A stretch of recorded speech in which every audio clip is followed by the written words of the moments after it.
Karena saya waktu SD itu dapat pukul juga dengan pukul, aduh sampai sakit sekali. Dengan biasa dibilang ikan pari itu ikan layar, dia punya ekor. Iya. Sampai kos kaki sobek-sobek lagi. Dan itu yang mengingatkan saya bahwa saya harus jadi seorang guru. Biar apa yang saya dapat hari ini bukan berarti saya harus balas dendam, tetapi saya balas dengan pendidikan atau ilmu yang saya miliki kepada adik-adik.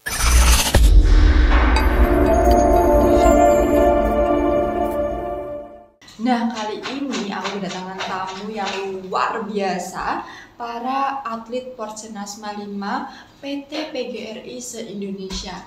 Nah, gak perlu lama-lama, yuk mari kita kenalan para atlet-atlet yang luar biasa kali ini. Halo Kak. Halo Kak.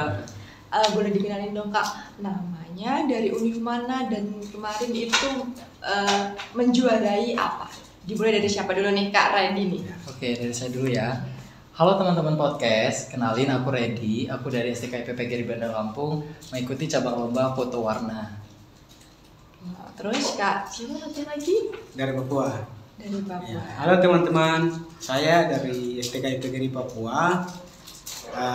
Saya menangkan lomba estafet 4x100 juara 2. 4x100 juara 2. Ya. Terus yang satunya? Perkenalkan, saya Danu dari Unipma, dari Lima banget nih. Ya. di Muhammadiyah. Dari cabang olahraga taekwondo, yaitu kategori pomse atau seni. Oh, seni, berarti taekwondo. Juara 1. Juara 1. Nah, buat Kak Randy sama Kak Gayus nih, kan pastinya dari Lampung sama dari Papua.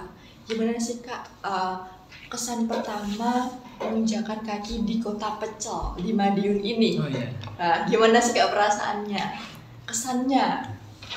Dari Kak dari aku Randy dulu. dulu dong. Kalau dari aku sih, aku lumayan terkejut ya, ternyata di kota Madiun itu adalah kota yang banyak banget makanan tradisionalnya, khususnya pecel. Karena di Lampung itu jarang ada pecel. Terus juga suka, karena orang Sumatera itu suka pedas, dan ternyata pecel itu bisa request ya Kak ya, bisa pedas, itu enak banget. Selain itu juga orang-orang di Unipma, orang-orang di Madiun itu ramah-ramah, terus juga senang karena ketika kita sampai itu sering banget nih ketemu sama kakak-kakak panitia, bahkan LO-nya itu ramah banget. Ketika kita minta bantuan atau apapun itu sigap untuk membantu kita sebagai peserta, seperti itu. Keren banget. Terus buat Kak Gayus nih, gimana kesan pertamanya di kota pecel ini? Kalau dari saya waktu tiba di Surabaya, dari sana saya sudah pengen kan, Madiunnya itu seperti apa ya? Biasanya dibilang kota pendekar. Ya, saya pengen sekali untuk lihat, tapi di situ malam. Pas tiba di Madiun malam. Dari sana saya sudah bertanya, patung yang biasanya dibilang patung apa? Yang 7 negara itu di Jalan Pahlawan. Iya. Ternyata pas tiba di Madiun ada yang beda begitu. Nah, bedanya gimana tuh? Udaranya segar banget. Wah. Terus pas tiba di hotel Kakak Siti, Ya. Kak Siti, pas kita dijemput turun di hotel, aduh macam gimana? Biasanya kita orang tua bilang rasa lega sekali begitu. Ya. Ternyata setiap kota berbeda ya, ada udara segar. Ternyata di Madiun juga punya, lebih segar sekali. Dan orang-orangnya juga ramah, terutama Kakak Siti. Oh, luar biasa. Sikapnya bagus sekali. Luar biasa. Luar biasa. Tapi apa yang menjadi perbedaan antara di kampung halaman sama di kota Madiun ini? Kayak apa sih yang paling berbeda gitu menurut Kak Gayus sama Kak Reddy? Kalau aku, yang pertama itu tempat pariwisatanya ya. Wisatanya itu unik karena memadupadankan terkait dengan monumen yang ada di luar negeri di Kota Madiun khususnya, dan di Lampung itu nggak ada. Itu cukup unik. Bahkan itu menjadi salah satu tema yang ada di cabang lomba saya, dan saya sangat tertarik gitu dengan Kota Madiun. Maka dari itu ini bisa nih diaplikasikan kepada daerah saya yang ada di Lampung supaya orang-orang itu juga suka dengan Lampung. Apalagi kan pasti banyak sekali ya masyarakat yang memiliki stigma terhadap kota Lampung. Tapi saya percaya bahwa setiap daerah itu punya kekurangan dan kelebihannya masing-masing, seperti itu. Kalau buat Kak Gayus nih gimana? Kalau dari saya,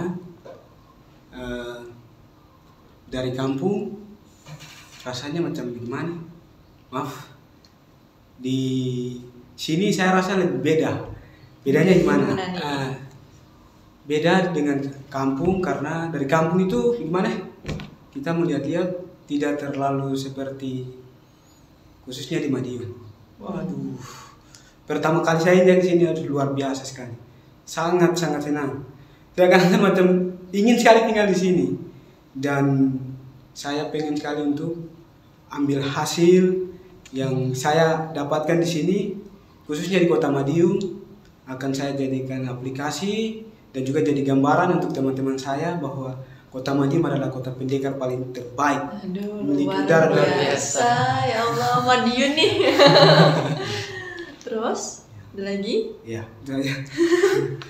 Tapi BTW ini udah cobain nasi pecel apa aja nih? Kan sentra pecel di sini banyak. Nah, Iya, udah benar. cobain di mana aja nih?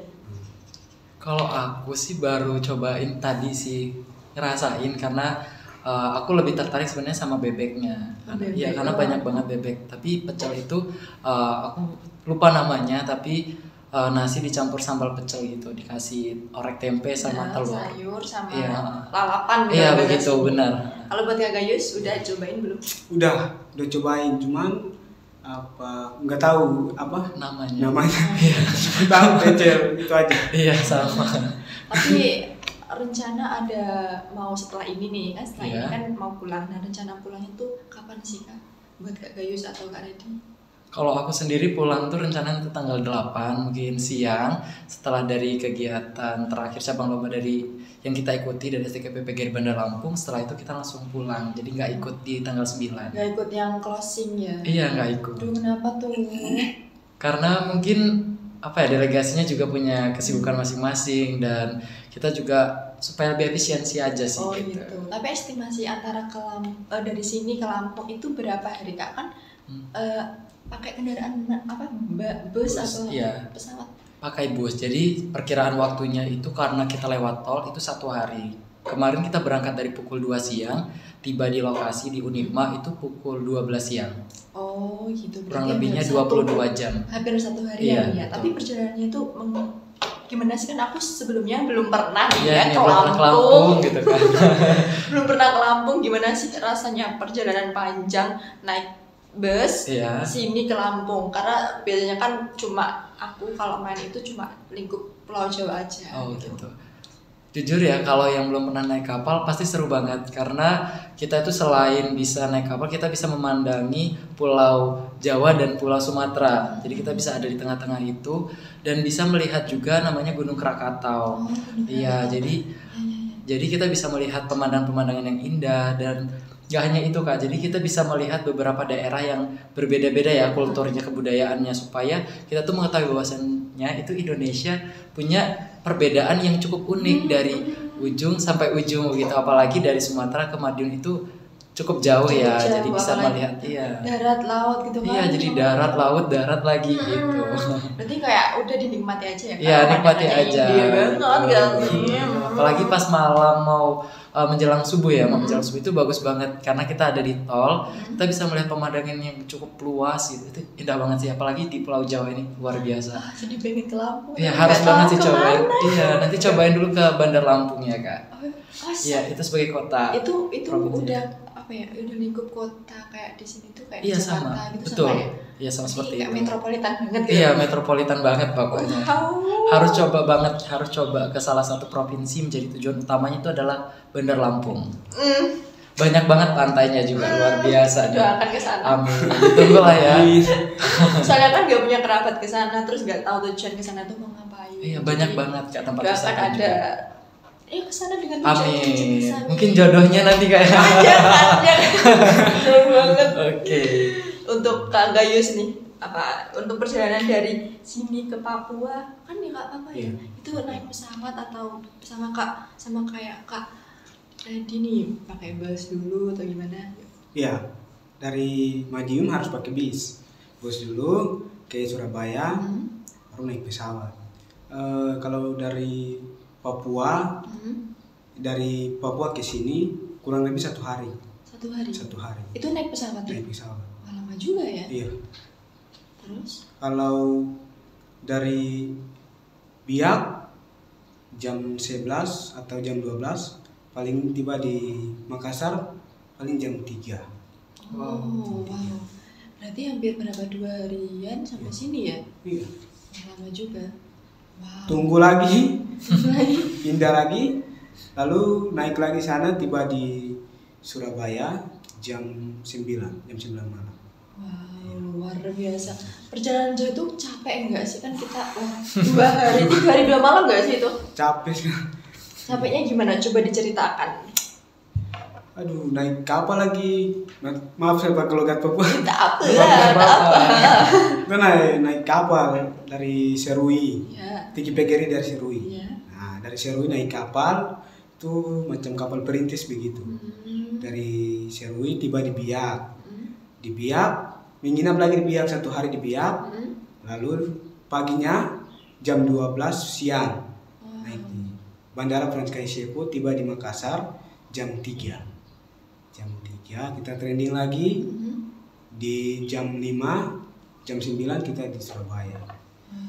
Di Surabaya kita naik bus lagi, tiba di sini jam 11. Aduh, kalau naik pesawat sih lihat pemandangan jadi tidak capek. Iya. Cuma kalau naik bus atau kapal, aduh capek sekali. Capek sih. Iya. Tapi kalau misal aku yang belum pernah ke Papua nih, rekomendasi transportasi yang paling ini yang nggak bikin capek kan, karena saya orangnya mageran sekali ya kan. Iya, Jadi iya. kayak nggak mau terlalu lama perjalanan itu, mending ke Papua naik apa, dan apakah ada destinasi wisata yang Saran saya sih mendingan kakak naik pesawat aja biar nggak capek. Soalnya kalau ke Papua naik kapal 1 minggu. Wah, 1 minggu. 1 minggu kak. lama banget. Kak Redi udah pernah ke Papua? Belum. Belum aku. Kalau naik pesawat sih paling 1 hari. 1 Nggak sampai malam juga. Oh, 1 minggu berarti itu lama di kapalnya. Iya. Di kapal berapa hari? Kalau kapal ya palingan 1 minggu. Waduh. Oh, di kapal 1 minggu. Iya, Kapal 1 minggu ya. 1 minggu. Waduh. Capek juga. Jadi saran saya sih kakak kalau mau ke Papua atau mau ke sana mau lihat para wisata di sana, nah itu saran saya kakak harus naik pesawat biar lebih cepat, terus kakak tidak capek. Iya, lebih efisien. Iya. Tapi di sana kalau di Papua itu, misal kayak aku orang awam itu, destinasi wisata yang mungkin kakak bisa rekomendasiin ke aku dan sobat Unipa yang ada di rumah, itu apa yang wajib aku kunjungi pertama kalinya? Kalau di Papua khususnya di Serui Kabupaten, kalau kakak wajib harus ke tempat para wisata yang disebut Manabai. Mana Bertempat di biasanya dibilang Sarawandori. Itu adalah salah satu para wisata yang paling bagus dan sering orang-orang kunjungi situ. Itu khususnya untuk hari Minggu. Kalau hari Minggu orang ramai di situ. Tapi kalau hari Senin, Selasa tidak ada orang di situ. Itu lebih ke apa sih kak, pantai atau? Iya pantai, tapi telaga begitu. Tidak ada pantainya begitu, telaga bulat aja begitu. Oh, Orang biasa berkunjung mandi-mandi di sana begitu. tapi itu nggak takut tenggelam Nggak. kah mandi-mandi di sana? Tidak apa-apa. Nggak apa-apa. Biasa juga. Oh, Iya. tapi ada tiket masuknya atau mungkin dari kota ke sana itu berapa jam itu ada? Nggak sampai 1 jam juga. Nggak sampai 1 jam. Kalau pakai motor nggak sampai 1 jam. Oh, alah. Tapi STKIP PGRI Papua itu deket sama kota nggak sih? Apa agak berapa menit dari kota? Dekat. Berapa menit sekitar? Nah, mungkin kalau tempat tinggal saya, Iya. mungkin 15 menit saya sampai di kampus. Oh, 15 menit. 15 menit. Dan Kak Gayus juga ngekos atau langsung pulang pergi ke rumah? Ya, tinggal dengan keluarga. Oh, tinggal dengan keluarga. Kalau Kak Redi juga sama, tinggal dengan keluarga atau ngekos di? Saya sendiri, alhamdulillah, ada rumah sendiri. Oh, ada rumah sendiri, luar Iya. biasa sekali. Terus rencana kan satu apa namanya, dalam satu ini kan 1 minggu ya. Iya. Delegasi ke sini ini tuh satu tim ada berapa orang sih kak, buat dari STKI Lampung dan juga Papua? Dari Lampung dulu berapa? Kalau dari Lampung itu sekitar 1 bus yang berisikan kurang lebihnya itu 30. 30. Iya, 30 delegasi peserta Oh, 30. atlet, ya. Kalau buat Kak Gayu sendiri? Kalau dari Papua peserta Porsenasma Iya. kurang lebih 12 12 orang. ya 12 orang. Kalau tambah dosen 15. Oh, berarti tapi untuk rencana pulangnya kapan? Besok. Besok semua nih. Kayak besok. Waduh, nggak ikut closing kenapa? Tuh ada saya di sana loh. Kenapa tuh? Pengen juga mau tinggal, cuman bagaimana? Dengar dari Sudah arahan. Udah. Tapi kan ini kan kalau lomba kan dari pagi ke sore nih. Iya. Tapi di sela-sela kayak sore ke malam udah ke tempat wisata mana nih, kayak di Telaga Sarangan mungkin, atau di Pahlawan mungkin udah, atau di mana? Udah berwisata belum selama di sini hampir seminggu ya, udah 4 hari ya? belum. Rencana sih sore mau jalan-jalan. Oh iya sama. Jalan sore. Waduh, kemana tuh? Mungkin ke Jalan Pahlawan.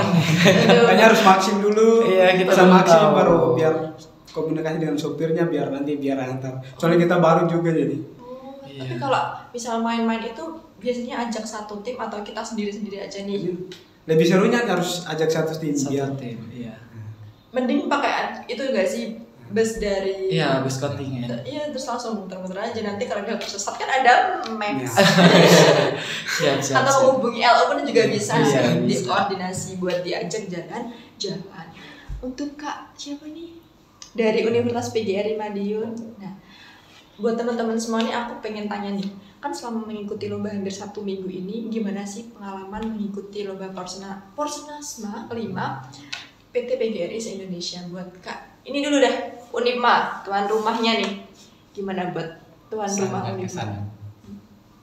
Untuk pesan dan kesan sendiri, karena dari tuan rumah ya saya. Pengalaman, pesan-pesan nanti dulu. Kita ceritakan Pengalaman. pengalamannya dulu nih, gimana? Pengalaman waktu lomba itu, karena sebenarnya saya baru mengikuti yang kategori seni itu baru ini. Baru pertama kali Iya. juara 1. Ya. Luar biasa. Unima bangga punya muka. Terus karena melewati juga berbagai rintangan, khususnya waktu latihan saya kan juga semester 8 ini. Semester Semester 8. Ya. Kak aku semester 6 belum. Ya lanjut tuh. Jadi hambatannya waktu ya kayak khususnya saya membagi waktu dengan skripsi, terus saya juga ada freelance seperti BO, Iya. terus terkadang juga ada panggilan dosen juga waktu bimbingan kayak gitu. Iya. Jadi pintar-pintar membagi waktu kayak gitu. Tapi cara membagi waktunya gimana Kak? Apalagi kan ini bulan September wisuda ya Kak ya? Kemudian September udah wisuda dan udah ACC skripsi ya? alhamdulillah sudah Alhamdulillah. Nah, tinggal gilir. gimana cara membagi waktu antara, pastinya kan sebelum Porsenasma ini udah digembleng latihan gitu ya. Gimana cara membagi waktunya antara latihan dan juga mengerjakan skripsi yang dikejar deadline wisuda Kak? Bagaimana itu? Cara membagi waktu dari saya ya kak ya, Ya. itu membuat kayak jadwal kegiatan. Misal di pagi hari kan biasanya bimbingan di pagi hari, saya ke kampus dulu ngurus skripsi, terus siangnya itu saya istirahat, sempatkan untuk istirahat sebentar, ya sore hari latihan atau malamnya, kadang latihan di sore hari atau malam hari. Oh gitu. Tapi itu latihan sendiri atau ada pembimbingnya, atau mungkin sebelumnya udah pernah ikut kayak itu berbulan gitu, gimana? Kalau saya latihan sama teman-teman di klub di tempat saya latihan. Oh, sebelumnya udah ikut klub. Udah ikut. Berarti bukan mandiri gitu ya? Ya. Wow. Jadi membagi waktunya sebisa seefisien mungkin gitu. Ya. Tapi pernah nggak sih selama mengerjakan skripsi kan nggak semudah itu, Betul. toh Kak? Ya ampun, skripsi kan nggak mudah. Pusing sekali. Skripsi kan nggak mudah. BTW Kak Redi sama Iya. Kak Yosu semester berapa sih? Sama semester 8. Kalau saya baru semester 3, cuman pikiran saya itu aduh, kan udah lihat dari kakak-kakak saya, kakak tingkat saya, terus pengurusan skripsi pusing, kadang ada yang menangis. Aduh, macam saya. Kayak huru hara itu Iya. bikin gitu loh Kak. Bikin saya macam takut begitu. Aduh, mana dosen-dosen juga tidak bisa senyum lagi. Aduh. Itu masalah nasional. Iya. Masalah nasional terkait dosen. Terus gimana buat Kak Danu? Gimana lanjut? Gimana baginya? Apakah pernah drop gitu loh? Kan saya juga kakak tingkat, adik tingkat juga pengen tahu gitu loh. Kalau dropnya sih pernah waktu itu sampai sakit saya. Karena mungkin banyak kegiatan gitu ya kayak. Saya sempatkan untuk istirahat dulu itu biar bisa memposisikan diri, nggak terlalu capek banget kayak gitu. Terus di pagi hari saya juga menyempatkan diri untuk lari-lari kecil biar badan ini tetap sehat kayak gitu. Sehat, luar biasa. Dan sejauh ini sudah gimana ya, tidak mengkhianati hasil. Ya, Betul. pepatah mengatakan apa? Iya. Lupa. Usaha tidak Usaha tidak mengkhianati mengkhianati hasil. hasil. Akhirnya berhasil juara 1. Luar biasa. Patut dicontoh nih Sobat Unipma. Buat teman-teman atau Sobat Unipma yang juga mau ikut jejak Kak Danu buat jadi atlet taekwondo, bisa langsung berguru ke Kak Danu. Siap kan mengajari adik-adik Sobat Unipma di rumah? Sama-sama belajar luar biasa. Untuk Kak Gayus nih, bagaimana? Kan semester 3 nih. Nah, gimana membagi waktunya antara mau lomba apalagi di luar pulau ya? Gimana membagi waktunya? Ya, untuk saya, untuk cara membagi waktunya, pas dikirim ya informasi kegiatan Porsenasma, pas kita ada mau UTS, UTS aku pikir-pikir aduh ikut atau tidak, soalnya mau UTS nilai juga perlu bagus. Makanya itu ya. Nah, tapi di situ kita ada dispensasi dari Bapak Ketua ke dosen-dosen biar dikasih izin. Tapi saya tidak pakai itu karena saya takut nilai saya jelek. Akhirnya saya tidak kasih dispensasi ke dosen. Biar saya kuliah, nanti pulang latihan, baru pagi ke kampus lagi. Kan kita kuliah di sana kan sore. Oh berarti kayak nggak pagi ke siang ya? Iya. Sebenarnya sore nggak siang. Sore lagi. Siang jam 1 kita udah masuk kampus. Itu emang jadwal di sana itu siang ke sore atau emang kan setiap... Dari jam 1 ke jam tergantung mata kuliahnya. Oh gitu. Iya. Tapi kita kuliahnya tetap siang jam 1. Oh begitu. Tapi pernah nggak sih kayak drop gitu? Waduh. Kalau drop banyak sekali. Karena yang pertama tuh takut ikut terus tidak juara. Iya. Karena ini tingkat PGRI, terus ya setiap peserta kan harus juara untuk nama baik kampusnya. Gitu. Tapi di situ saya harus bisa lah.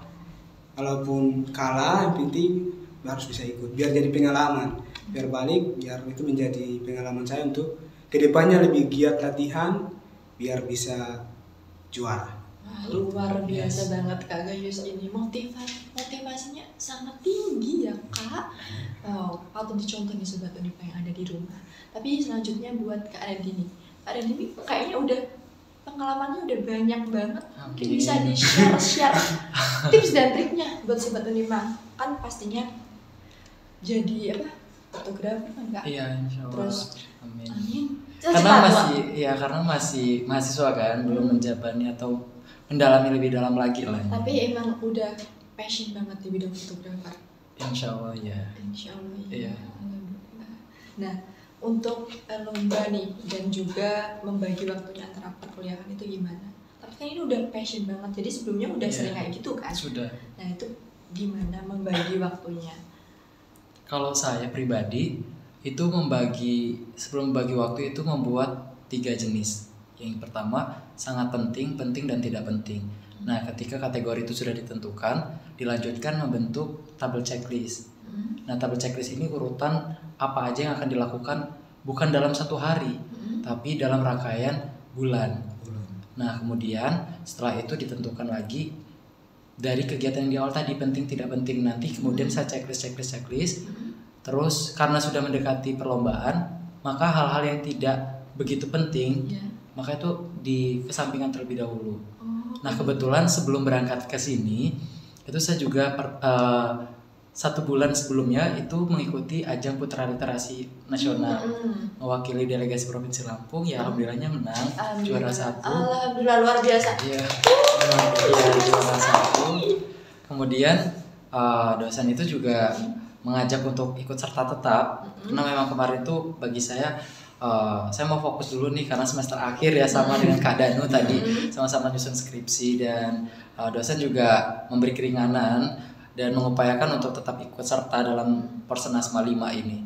Kemudian saya juga sempat ragu sebenarnya mengikuti Persernasma 5 ini, apalagi cabang lomba foto warna, karena banyak banget pastinya orang-orang seni, orang-orang yang berkompeten di cabang lomba ini.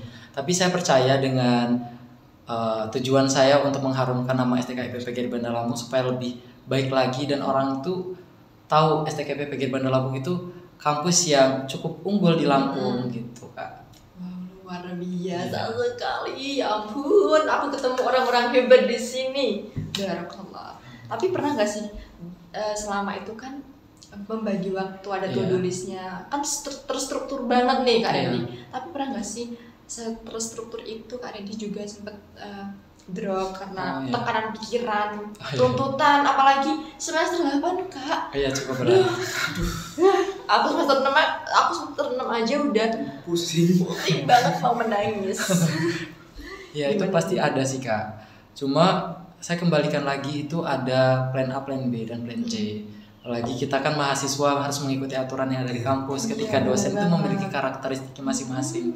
Jadi kalau kita dibuatkan jadwal pagi, gimana caranya siang atau sorenya itu ada jeda waktu untuk kendala sesuatu. Misal kalau kita capek atau butuh istirahat gitu kan, karena harus terporsir. Kalau misalnya kita tidak ada istirahat, khawatir nanti kita sakit, drop, nanti nggak bisa ikut lomba gitu kan. Iya, kemudian bagaimanapun relasi juga penting, karena ketika kita tidak bisa mengikuti kegiatan kampus atau hal lainnya, paling tidak kita ada, misal Pak, saya tidak bisa seperti ini karena saya sedang mengurus ini. Nah paling tidak dengan relasi yang kita punya itu cukup membantu kita ketika kita terdapat kendala seperti luar itu. Biasa, bener banget guys. Tapi untuk skripsi ceritakan ke aku terkait skripsi mahasiswa semester 8 dengan skripsinya yang huru hara itu. Kalau di skripsi kebetulan saya dari program studi pendidikan matematika itu, guys. Ya itu luar biasa teman-teman semua, mungkin sahabat Undipma yang ada sama seperjuangan dari pendidikan matematika. Bagi saya itu jangan dijadikan suatu kendala atau mungkin stigma masyarakat bilang matematika itu sulit gitu. Itu nggak begitu sebenarnya. Matematika itu menyenangkan. Iya, sangat menyenangkan. Iya, benar. Luar biasa. Jadi kalau saya bilang skripsi di pendidikan matematika sebenarnya sama saja dengan pendidikan yang lainnya. Mungkin perbedaannya adalah ketika kita mengambil judul. Nah, mungkin judulnya itu kembali lagi ya, batas kemampuan kita masing-masing. Dan yang saya ambil itu juga terkait dengan pengembangan produk. Jadi saya mengambil pengembangan komik etnomatematika yang mengaitkan juga dengan budaya. Begitu. Seperti itu, luar biasa. Matematika, fotografer, waduh luar biasa. Kenapa memilih matematika? Please jelaskan padaku. Kalau ditanya kenapa memilih matematika, karena saya sempat melihat orang-orang yang ada di Lampung, orang-orang yang berlatar belakang dinas atau mungkin kepala sekolah nih ya yang ada di Lampung, itu kebanyakan orang-orang yang dilatar belakangi dengan sains atau pendidikan matematika, fisika dan sejenisnya. Sehingga saya tuh tergugah untuk kayaknya saya juga bisa nih untuk menjadi orang-orang yang penting gitu ya, orang-orang yang bisa dipentingkan, orang-orang yang bisa memartabatkan masyarakat yang ada di Provinsi Lampung dari kemampuan yang saya punya gitu. Saya pengen banget nih jadi orang dinas atau mungkin kepala sekolah gitu yang bisa memartabatkan masyarakat Lampung seperti itu. Berarti tapi itu nanti ke depannya juga pengen jadi dosen matematika nggak sih? Iya tentu, itu salah satu harapan saya untuk kedepannya gitu. Berarti untuk kedepannya bercita-cita menjadi tenaga pendidik. Iya, malah kalau bisa dari Unipma itu ada beasiswa S2 untuk pendidikan matematika, saya berkenan Oh, untuk mendaftarkan diri. Ini nih sobat Unipa nih. Iya. Kalau ada guys. Iya, Ini kalau aku ada. info, aku info. Ya mungkin rektor Undipma. Pak Rektor ini. Kalau ada ya. Ya, sering-sering aja buat cek-cek di website Unipa Siap. gimana beasiswanya ya. Kak Randy ya. Iya, aku belum tanya Kak Gayus itu dari prodi apa sih? Prodi PGSD. PGSD. SD. Bapak guru. Gimana? Kok bisa memilih PGSD? PGSD kan guru abis nih. Gimana ya? Saya lebih memilih PGSD, terutama itu karena saya melihat perkembangan di kampung. Perkembangan saya di kampung. Saya waktu SD ini, Iya. masih waktu SD ini, terutama itu guru-guru kurang. Guru-guru kurang. Satu guru dia bisa mengajar mulai dari kelas 1 sampai kelas 6. Dari situ pada saat saya kelas 5 mulai kelas 6, saya berpikir bahwa kalau saya jadi tentara, saya tidak bisa memberikan apa yang saya dapat kepada adik-adik saya atau ya keluarga. Tetapi saya menjadi guru, saya bisa mengajar, mendidik adik-adik saya, apalagi di kampung. Anak sekolah nakal-nakal sekali. Serius? Iya, Aduh. masih kecil-kecil. Duh, suka bantah-bantah guru. Waduh. Saya bilang, dalam hati saya bilang, itu karena kamu. Kalau kena saya, Langsung gimana tuh? Gimana? itu Jadi bapak guru. telinga tidak saya pukul itu. Waduh. Karena saya waktu SD ini dapat pukul juga dengan pukul, aduh sampai sakit sekali. Dengan biasa dibilang ikan pari itu, ikan layar, dia punya ekor. Iya, iya. Sampai kos kaki, sobek-sobek lagi. Dan itu yang mengingatkan saya bahwa saya harus jadi seorang guru. Biar apa yang saya dapat hari ini, bukan berarti saya harus balas dendam, tetapi saya balas dengan pendidikan atau ilmu yang saya miliki kepada adik-adik saya atau anak-anak sekolah yang nanti ke depannya saya menjadi seorang guru. Waduh, cita-cita yang luar biasa mulia sekali Kak Gayus. Sebenarnya sih lihat dari situ saya tidak suka sekali untuk PGSD, cuman gimana ya cerita karena begitu sudah, karena saya memang dari dulu sudah punya cita-cita dari seorang guru, gurunya PGSD, guru sekolah dasar. Terus saya mau jadi guru SMP biar enak gitu, biar berdiskusi dengan anak-anak sekolah yang bisa kita bicara bisa mengerti, dengar. Kalau anak kecil itu aduh ribet sekali, atur sini atur sana. Tapi ya semua itu baik. Ya luar biasa, sangat mulia sekali. Tapi mau ada agenda lanjut ke S2 buat jadi dosen di luar pulau gitu? Ada. Nah, Tadi kayak kakak ada bilang gitu, rencana sih kalau saya lulus S1, saya mau cek beasiswa S2 juga, biar lanjut. selinier juga, PGSD juga. Biar gak jadi guru, harus bisa mengajar juga jadi dosen. Begitu. Wah, luar biasa. Tapi sebelumnya udah ada planning gak sih buat, kan masih semester 3 ya, kita kan Mas pasti sudah punya planning nih buat S2. Nah, rencana tuh pengen S2 di mana nih? Dari saya, kota yang pertama kali saya injak, Iya. itu yang menjadi tujuan saya. Nah, kota pertamanya di mana? Madiun. Waduh, Pas kemarin pembukaan acara di apa? di Geraha. Ya Geraha. Di situ pas masuk kita disapa teman-teman. Di situ kakak panitia. Waduh, beda di Papua. Kalau lewat, woi, kau mau kemana? Waduh. Aduh, kasar sekali. Kalau di sini sapa, selamat siang. BTW pagi. aku ada juga loh kemarin di pembukaan pas menerima tamu. Tapi aku nggak lihat kampaknya. Iya, udah lihat juga. Soalnya belum kenal juga. Belum kenal juga.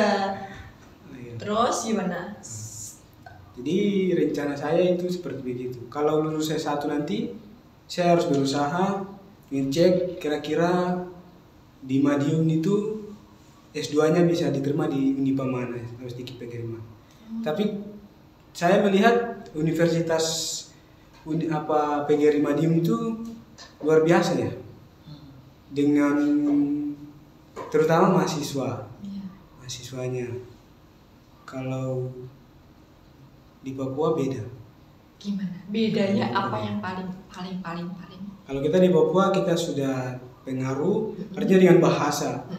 Jadi kalau kakak di Papua kakak dengar bahasa kasar, bahasa kasar itu kita kalau di Papua tidak. Kita anggap itu sebagai bahasa bermain atau bercanda begitu. Kalau di Papua kalau kakak dapat bicara atau biasa kita di Papua itu bilang iya apa tuh? apalagi saya panggil kakak baru kakak tidak dengar. Dengar aku tunggu. Itu bahasa emang bahasa sana Iya. yang di sana itu. Jadi bahasa keseharian. Jadi bahasa sehari. Tapi kita di Stigi PGRI kita diajar untuk harus bisa saling menghargai, sopan santun, ramah terhadap orang lain. Kita dapat orang di mana di jalan kita harus bisa sapa dengan baik. Terutama kita harus menghormati yang lebih tua daripada kita.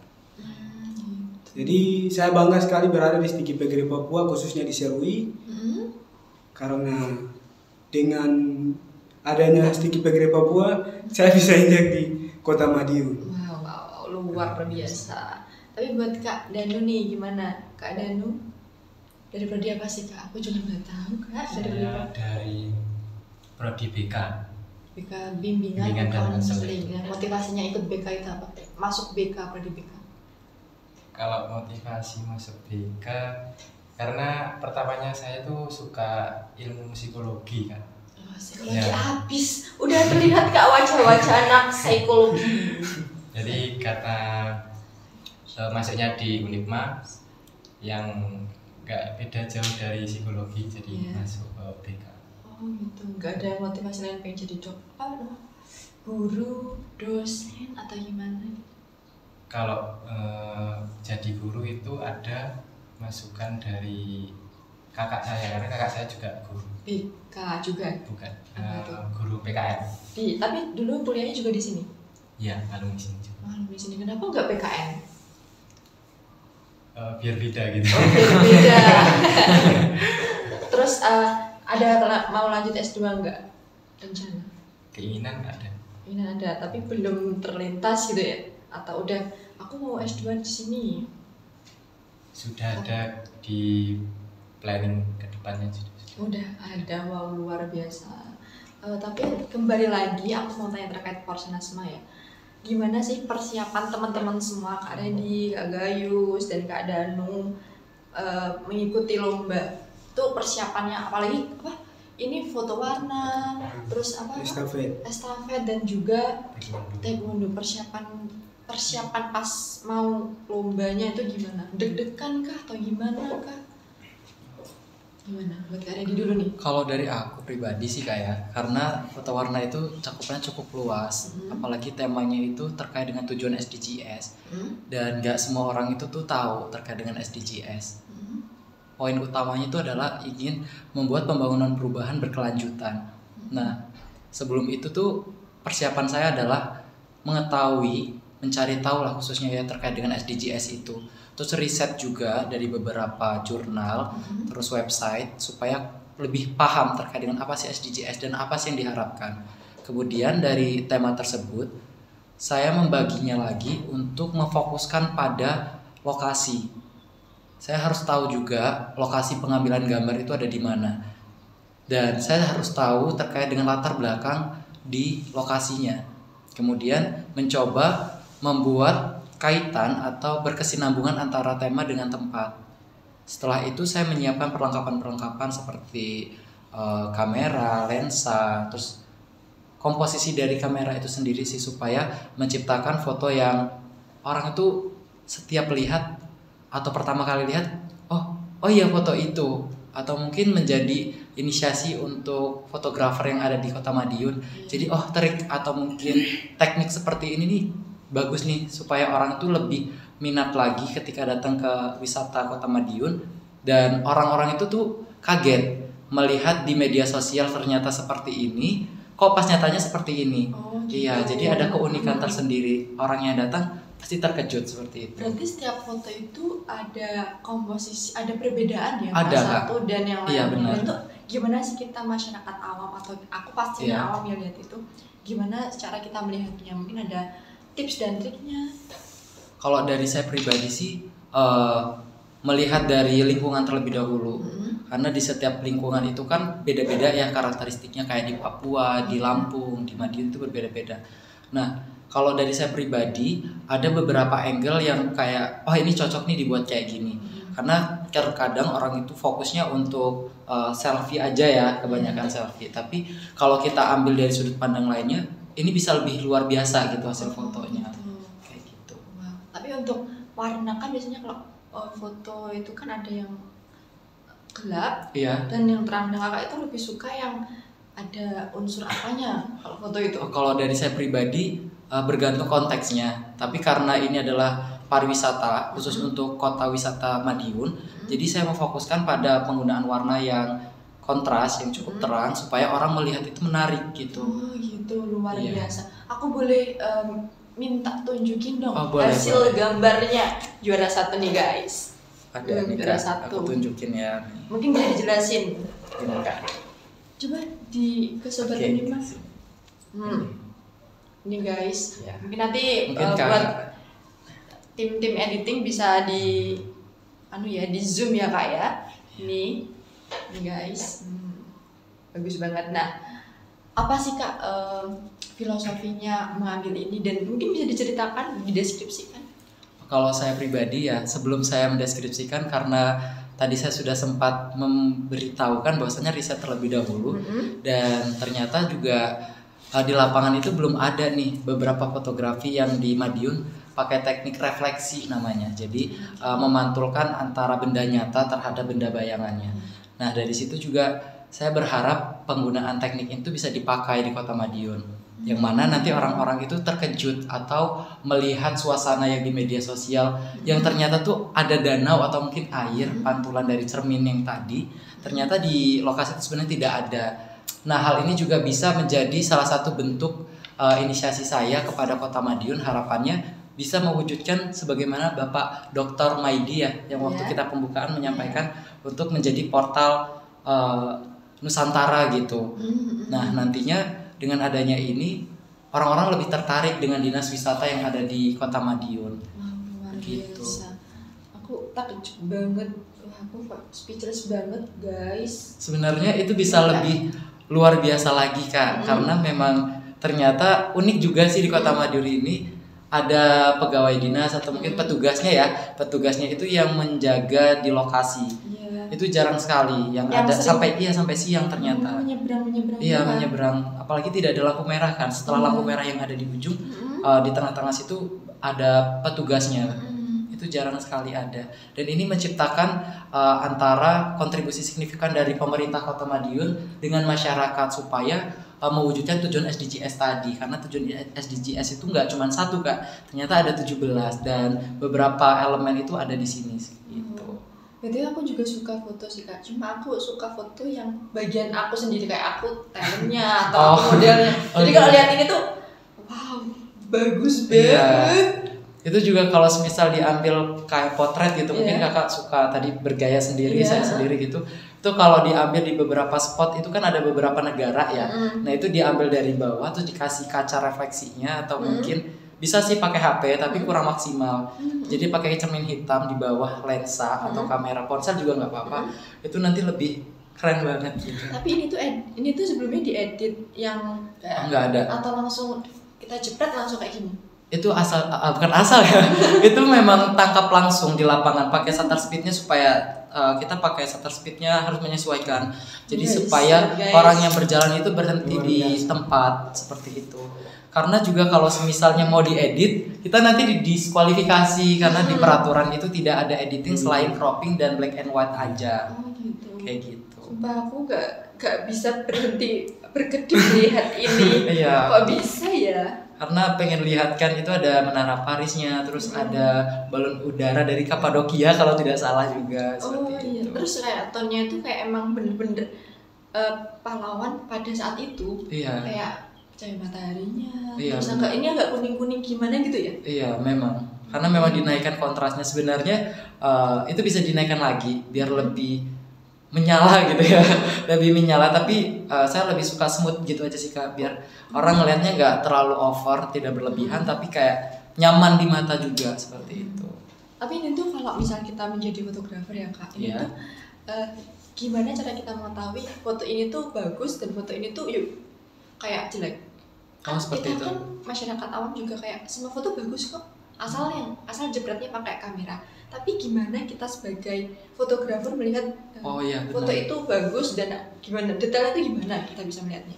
Kalau dari saya pribadi itu tentukan dulu sih, kayak penyesuaian kita tuh ada di mana lokasinya.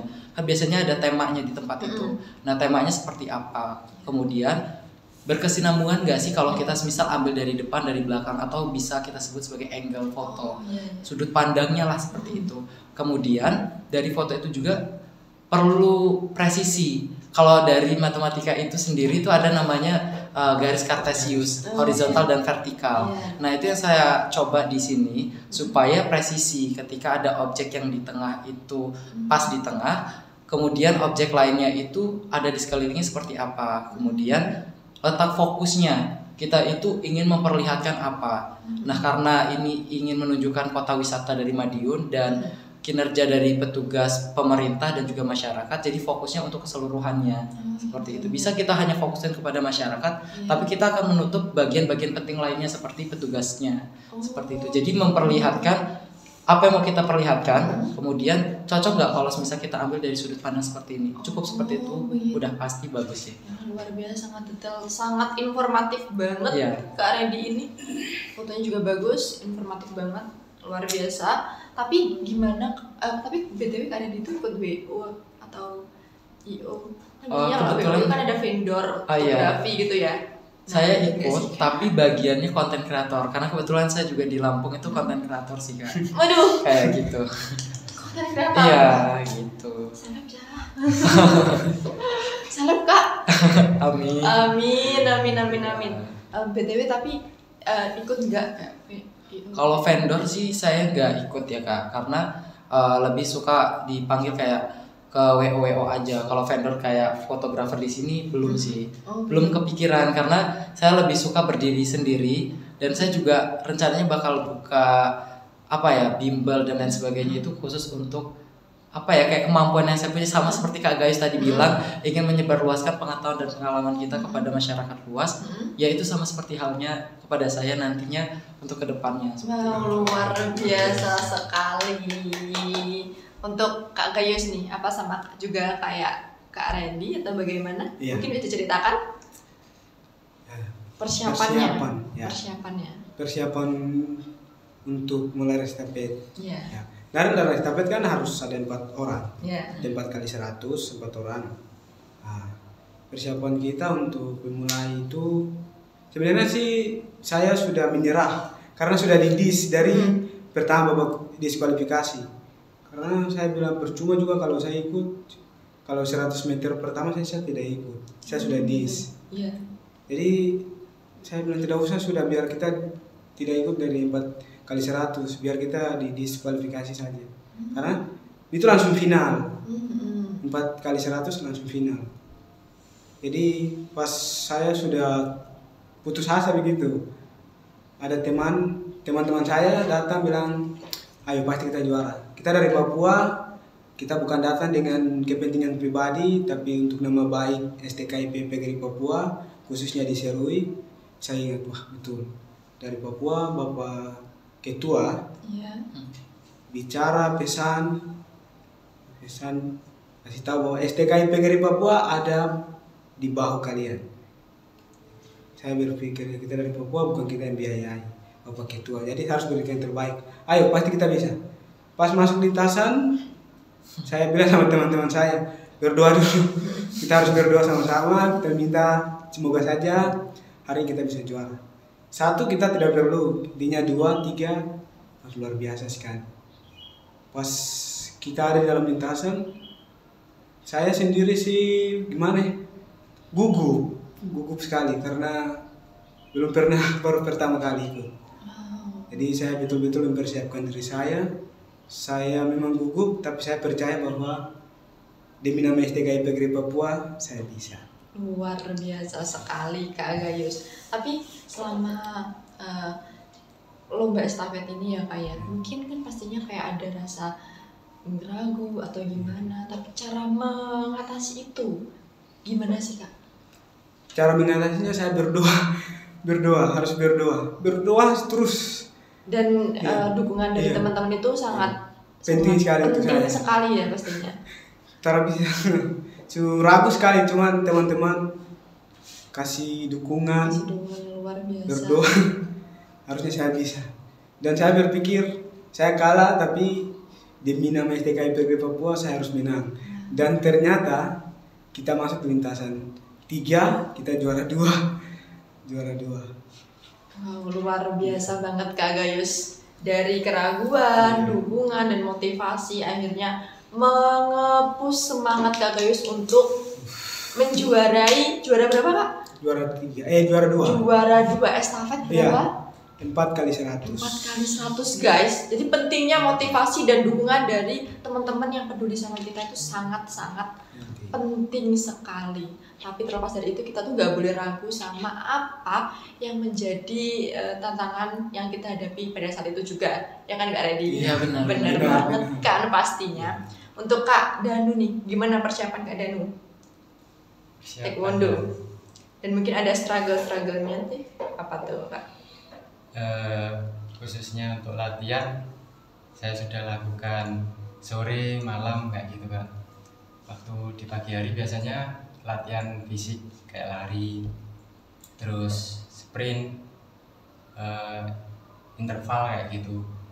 Terus karena seni yang saya ikuti ini kan baru pertama kali di kompetisi, nah itu walaupun saya sudah hafal sebenarnya, tapi karena seni ini juga butuh kayak kecepatan kayak gitu, terus pengambilan, terus scoring yang lainnya. Iya. Ya itu saya ulang-ulangi kayak gitu terus Begitu. waktu latihan.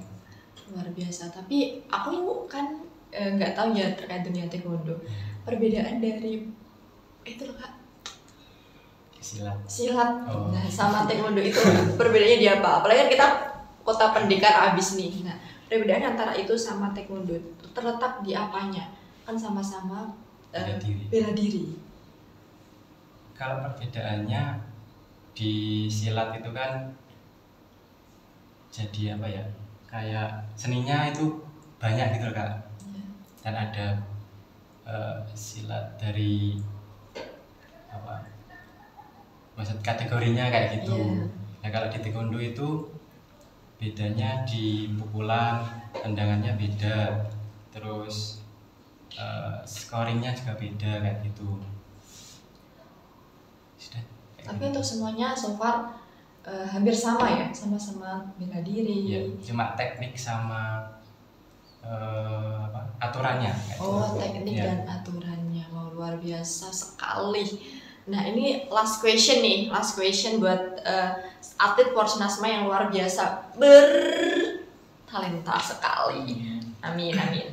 Nah, gimana apa sih pesan untuk mahasiswa atau sobat Unipma yang di rumah yang pengen ikut Porsenasma selanjutnya? Mungkin ada tipsnya atau gimana? Mungkin ada tips-tipsnya dan pesannya buat teman-teman yang mau ikut Porsenasma di selanjutnya. Buat Kak Reddy dulu. Nih, gimana? Kalau dari aku untuk sahabat Unipma ya, jadi buat sahabat-sahabat sekalian harus kenali diri terlebih dahulu. Jadi kenali diri sendiri, karakteristiknya seperti apa. Hobi itu bisa menjadi salah satu pijakan penting untuk kita semua untuk kedepannya. Jadi sudah tahu diri sendiri seperti apa, terus hobinya seperti apa, dalamilah untuk maju ke depan, fokus pada apa yang kita punya. Jangan pernah beranggapan bahwa orang lain itu bisa, kita nggak bisa.